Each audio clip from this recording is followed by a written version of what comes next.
A big story tonight that many of you are talking about, the weekend violence at the Virginia Beach oceanfront.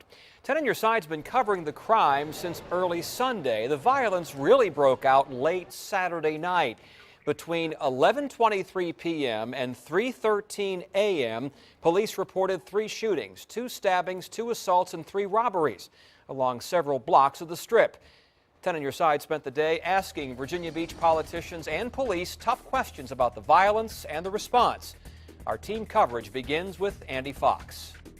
Tom, we interviewed Deputy Police Chief Bill Dean, and he says that the city police responded to what was happening, that they really had no choice but to follow what was happening, that they weren't able to anticipate what was going on because they did not have a good grasp on what was going on social media.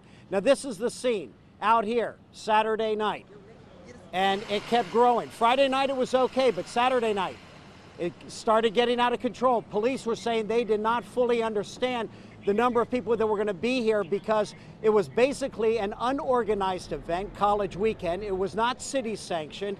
And the questions I was asking was, well, where were the public permits to allow some of these events to take place? They say that they were taking place in private hotels, in private restaurants, so they did not need to get the permits in order to have these activities.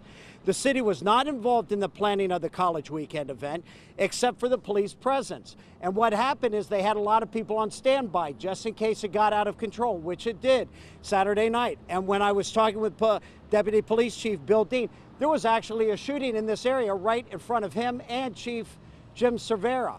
And they were 40 feet away from him. There were so many people here. The story he tells, by the time they got just 40 feet, the suspect was gone. They did get the guns. They have at least 2 guns that they're trying to get fingerprints off of. The deputy chief would not go into details about that, but that is what they have been able to do. The city is monitoring social media now.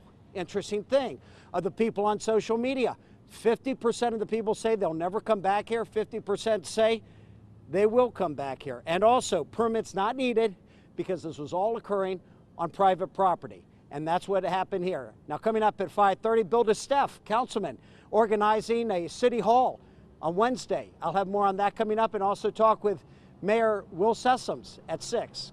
Back to you.